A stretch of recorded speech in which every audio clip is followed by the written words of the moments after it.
Okay, so welcome everyone. Today we're going to be looking at Exodus 34:7. God visits the iniquity and discover just what that means. So welcome to everyone. So Exodus 34:7, a very misunderstood verse, especially in regard to forgiveness and punishment and the consequences of sin. So let's read Exodus 34:7. Keeping mercy for thousands, forgiving iniquity and transgression and sin, by no means clearing the guilty, visiting the iniquity of the fathers upon the children and the children's children to the third and the fourth generations. Okay, there's a number of similar verses. So I was going to maybe lead these out, but let's just read them quickly. So next would be Kylie. Okay. Thou shalt not bow down thyself to them, nor serve them. For I, the Lord thy God, am a jealous God, visiting the iniquity of the fathers upon the children unto the third and fourth generation of them that hate me, and showing mercy unto thousands of them that love me and keep my commandments. Okay. And now Exodus just 20, verse 5 from the Voice translation. It kind of has a different wording. You are not to bow down and serve any image, for I, the eternal your God, am a jealous God. For those who are not loyal to me, their children will endure the consequences of their sins for 3 or 4 generations. Okay, so it brings out that it's the consequences there. And then Numbers 14:18. The Lord is long-suffering and abundant in mercy, forgiving iniquity and transgression, but he by no means clears the guilty, visiting the iniquity of the fathers on the children to the third and fourth generation. Okay, and then Deuteronomy 5:9 and 10. And Deuteronomy 5 is where the 10 commandments are given the second time here. Thou shalt not bow down thyself unto them, nor serve them. For I, the Lord thy God, am a jealous God, visiting the iniquity of the fathers upon the children unto the third and fourth generation of them that hate me, and showing mercy unto thousands of them that love me and keep my commandments. Okay, and I put the link here for our study on the word jealousy. Okay, because it does say, I am a jealous God. We need to understand what that means. He's jealous not for his own welfare, but for the welfare of his people and for us.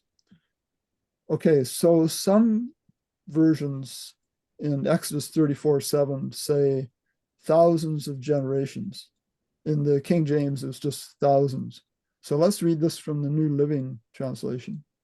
I lavish unfailing love to 1,000 generations. I forgive iniquity, rebellion, and sin, but I do not excuse the guilty. I lay the sins of the parents upon their children and grandchildren.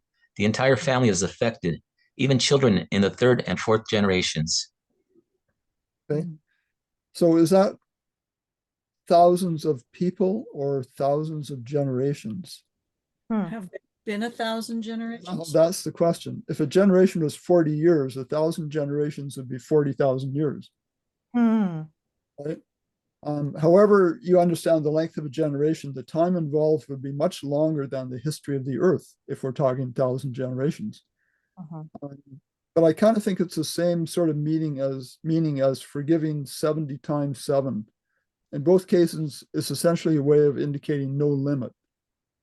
We know this earth has not been here for 40,000 years.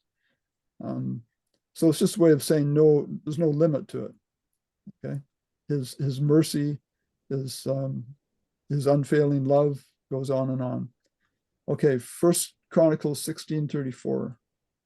Oh, give thanks to the Lord, for he is good, for his mercy endures forever. Okay, so forever. Okay, that's kind of the equivalent of unfailing love and thousands of generations. It goes on and on. Okay, so we'll compare these two phrases from Exodus 34:7. It says, forgiving iniquity and transgression and sin, which means God will forgive, obviously. And it also says, will by no means clear the guilty. And that's commonly understood as God will not forgive. So could that be right? Both those phrases coming from the same verse? Anyone see a problem there? Yeah, I do. Okay, what's the problem? There's a conflict. Yeah, God will forgive and God will not forgive. If you understand by no means clear the guilty is not forgive, and that sounds logical. So the question is, do we understand clear correctly? So clear in the Hebrew has the meaning of to hold innocent or acquit, to leave unpunished. Okay, that sounds like forgive, but the verse says will not clear. To by no means or not clear a person guilty of sin would be to not forgive. So God can't both forgive and not forgive someone of a sin. By no means clear the guilty must have a different meaning than not forgiving, because God will forgive, right? So no, not clearing is further described as visiting the iniquity. Unless we try to say that the verse distinguishes between two groups of people, consider that anyone God forgives is guilty. They've been forgiven because they've committed a sin. Or God would not need to forgive them. They're all guilty. He has forgiven them. And once they are forgiven, even if the feelings of guilt are gone, they're still guilty of the sin because they did it. If you steal from someone and they say, I forgive you, you're still guilty of the act, right? It helps to note that in verse 7, there is no distinction made between sinner and saint, which makes sense because all have sinned, as we're told in Romans 3:23. So what I'm saying is in Exodus 34:7, all are treated the same, okay? So in that verse, all these actions or attitudes of God apply to all people, okay? He keeps mercy for thousands. He forgives iniquity and transgression and sin. He will not clear the guilty, and he visits the iniquity of the fathers upon the children. That applies to everyone. I see what you're saying. Okay, the clear the guilty part of Exodus 34:7 cannot be saying by no means forgiving, because the first part of the verse has just said that he does forgive. It would essentially be saying the merciful God won't forgive sinners in part 1, but he won't forgive the guilty in part 2. Or yeah, he will forgive in part 1, won't forgive the guilty in part 2. And that doesn't make sense because we're all guilty. So there must be a different meaning to clearing the guilty. So it's the guilty who need forgiveness. Besides, the words the guilty are supplied in that verse. That's true. Okay. It doesn't say that in the original. That was put in by the translators. What he is not clearing or canceling is the effects or natural consequences of the sins for anyone, guilty or not. Maybe I should have said forgiven or not, because all are guilty. It's not talking about forgiveness, but rather about natural consequences. Those are not canceled even when a person is forgiven. So if a person drinks alcohol because they want to get drunk, perhaps to mask a problem in life, and God cancels the effects of the alcohol, he is essentially interfering with that person's free will. Because God respects our freedom of choice, he would never do that. He's designed his universe to run on natural laws, gravity, respiration, so many laws that everything runs on, and he does not change those laws.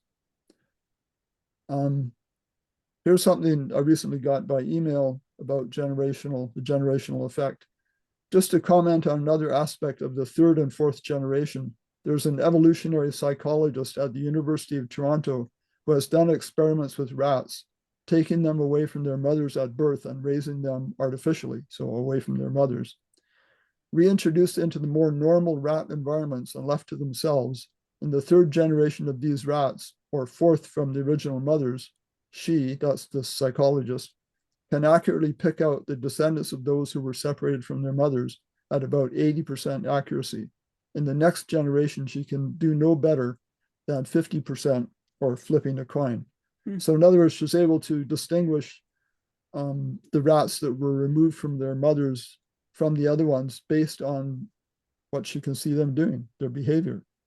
That behavior is affected from having been removed from their mothers. This is in the third generation of these rats. Yes, It's not yeah. the ones that were removed from their mothers, it's their kids. Right. And exactly. their kids. Yep. They still have the effects. They have the effects. Yeah. But in the next generation, she can't do better than 50%. So that it does wear off. Yeah, it wears off. That's the way to put it. So we've all heard of traits of character that are passed down from parents to children. To some extent, the choices we make affect our offspring to the fourth generation. So that would be our great grandchildren if we're considered the first generation. So I've got down here us, our children, our grandchildren, our great grandchildren. So things we do affect as far down as our great grandchildren, according to that verse. And God allows that to happen consistent with the laws of heredity that he originally established and meant to be a blessing to families. So we could pass on good character traits. And that's, of course, what he wants to happen. But whatever we do, whatever habits we develop, the choices we make in life can have an effect that far down. And here's something that kind of relates to this. Axel. Yes, Ray. Every time I read that text, I'm always confronted with Ezekiel 18:20. The soul that sinneth, it shall die. The son shall not bear the iniquity of the father, neither shall the father bear the iniquity of the son, and so on. How do you reconcile that text with what you just read? Yeah, I think the Ezekiel 18:20 is talking more about I could even use the word punishment, I guess. But of course, punishment doesn't come from God. It comes as a natural consequence of the things we do. But the guilt for what a person does is not passed down to their sons and daughters. What is passed down is the hereditary aspect of it. And we obviously pass down our genes. We're all very familiar with that. But along with our genes, the genes actually make up like 5% of our genetic material that we pass down. And the rest of it is other things, including what they call epigenetic factors. So epi means above. And the epigenetics is referring to switches that basically turn our genes on and off. Okay, so a person can have a gene that might make them very angry, can become angry very easily. Well, a person can actually turn that gene off themselves by, adopting anger management, I guess. Okay. So the point is the difference, Axel, between the more immediate effects and the downstream effects. Does that kind of answer the question?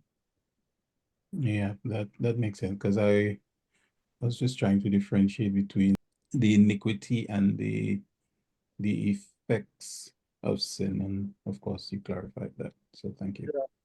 And part of the forgiving, I've talked about that quite a bit, is removing guilt and shame, that sort of thing.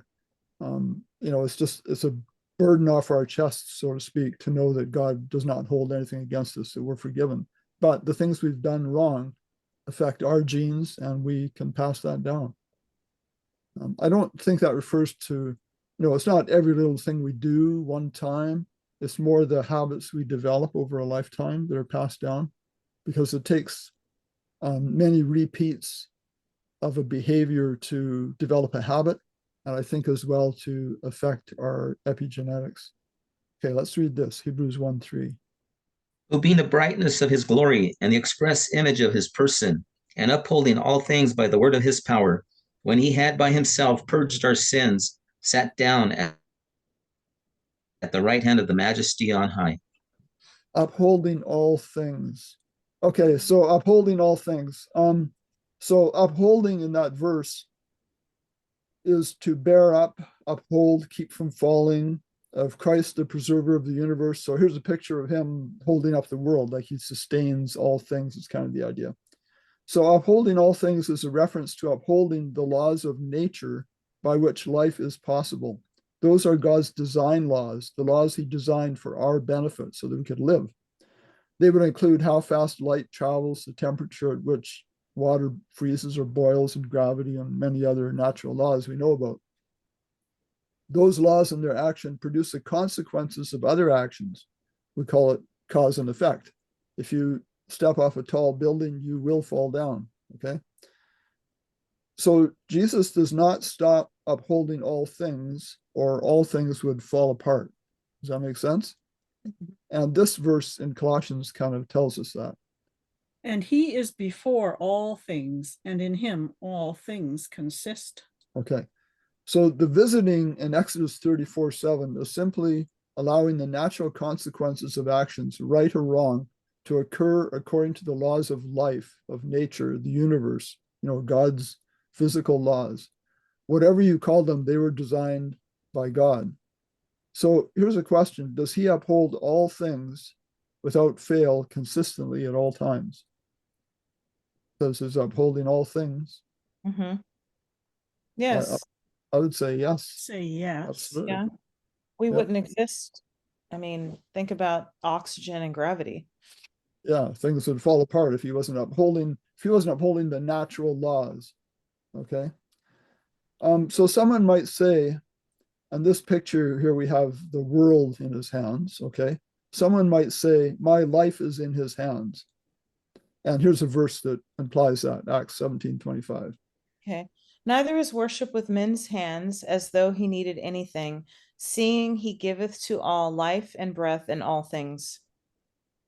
So the question is, what happens when we die? Has he taken our breath away? Has he stopped upholding us? Our breath returns to him. Yeah. I don't know that he specifically takes it away, the breath of life. Okay, my point here is that what he is upholding is his design laws, the natural laws which make life possible. Okay. So when a person dies, say a person dies of emphysema, what's that when your lungs fill up with fluid? It's related to that. Anyway, there are natural laws that cause pneumonia, something like that. Everything happens according to the natural laws which he is upholding. And because of those natural laws, we die. Disobedience of them results in our death. But that results in our death. And I put here, including mankind in general, by which I mean mankind has caused pollution and so many other things that affect our health. Okay, it's not just what we do, it's what man in general has done that messes up our physiology and whatever, so that we end up dying. But that's all according to the natural laws which God has established from the beginning. So everything we do brings consequences, events which happen as a result of what is done. So the actual definition of consequence is a noun, the effect, result, or outcome of something occurring earlier, like the accident was the consequence of reckless driving. Okay, so we die because of things we do all through our life that degrade our health, and because of what man has done in general to, put toxins in food, for instance. We talked about that. Because of the curse. I mean, because of sin. Yeah. That's why we die. Yes, it's all because of sin. Mm-hmm. So let's look at some examples of consequences. The consequences of Abraham's decision to have a child by Hagar brought long-lasting effects of strife in the family which God visited or allowed as natural consequences.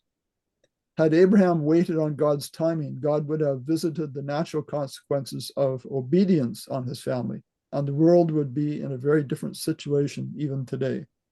Does that make sense? Mm. Because Abraham had what children we're talking about here? Ishmael and Isaac. Ishmael and Isaac. And Ishmael was born first, right, from Hagar. And that resulted in a line of people that is in conflict with the descendants of the other son. So another example is the consequence that Jacob feared after the rash act of Simeon on Levi to kill the inhabitants of Shechem. Genesis 34:30. And Jacob said to Simeon and Levi, you have troubled me by making me obnoxious among the inhabitants of the land, among the Canaanites and the Perizzites, and since I am few in number, they will gather themselves together against me and kill me. I shall be destroyed, my household and I. Okay, so let's look at Exodus 34:7 about punishing.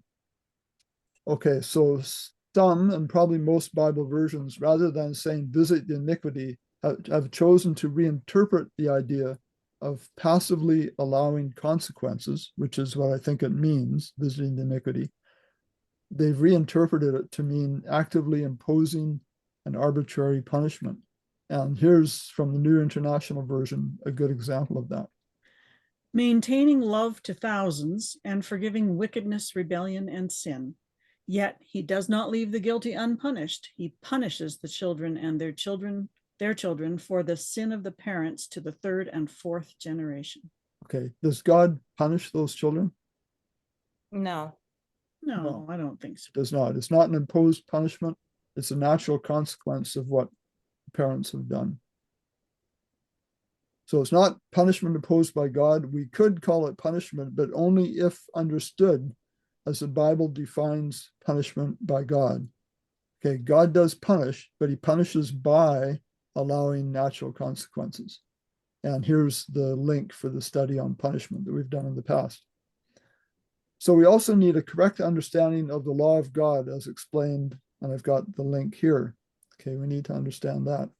And from that page, we'll just look at the definitions according to the two different models of law. And in the traditional legal model, God's laws are the rules he arbitrarily made to govern our behavior, which, if transgressed, incur the imposed legal penalty of death. Okay, that's the traditional legal model definition for law. In the biblical healing model, law is used in two major ways. The first one, God's design laws are the template for life and are based on love, the defining characteristic of God, deviations from which, if not corrected, naturally result in death. Okay, the design laws are the gravity and all those things that make life work properly on earth. It also includes specific laws given as diagnostic tools, and we know from Romans 3:20, by the law is the knowledge of sin. So diagnostic tools to show man his condition, whether or not he is in harmony with God's law and his principle of love. So now let's look at visiting, the concept of visiting being this principle of sowing and reaping. The word visiting as used in this passage is not used in the sense in which God will exert divine power to bring catastrophe on people. The phrase visiting the iniquity is more of a sowing and reaping process, as in this version, the Darby version of Jeremiah 21:14. Oh, it's my turn to read. Sorry. And I will visit you according to the fruit of your doings. So does that sound like it could be related to the principle of sowing and reaping? Yeah, it does. And even including that word fruit in there, because fruit is certainly something that you reap, helps it to sound like that. Visiting is the Hebrew word pakad and is often used in the sense of God removing his protective presence to allow the reaping of what was sown. And here's an example of that from Leviticus 26. I also will do this to you. I will even appoint terror over you, wasting disease and fever, which shall consume the eyes and cause sorrow of heart. And you shall sow your seed in vain, for your enemies shall eat it. I will set my face against you, and you shall be defeated by your enemies. Those who hate you shall reign over you, and you shall flee when no one pursues you.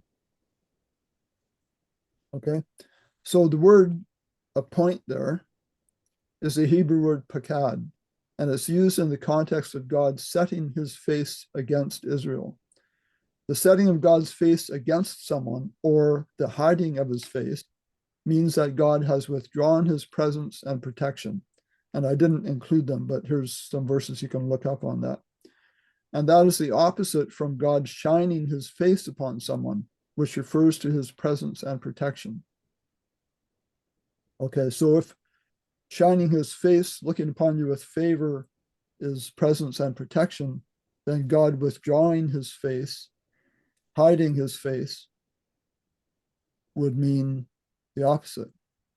Setting his face against, if God turns his face away from you, and that means the opposite of shining his face upon you, then the result would be negative, it would be against you.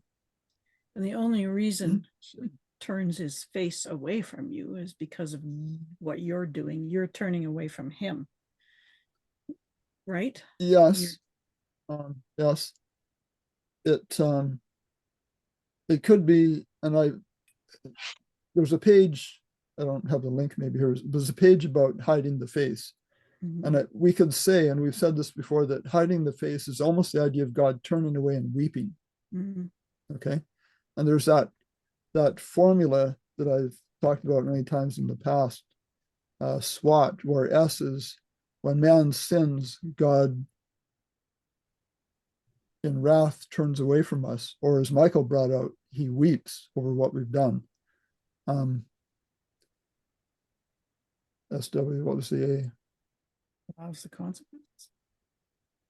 Yeah, allows the consequences, and then trouble comes from another source, something like that. Okay, so here's a verse about shining his face, which is the opposite of setting his face against or hiding. Numbers 6, 25 and 26. The Lord make his face shine upon you and be gracious to you. The Lord lift up his countenance upon you and give you peace. Okay, and now Leviticus 26:17 from the Contemporary English Version. And I will turn from you and let you be destroyed by your attackers. I will even run at the very rumor of attack. Okay.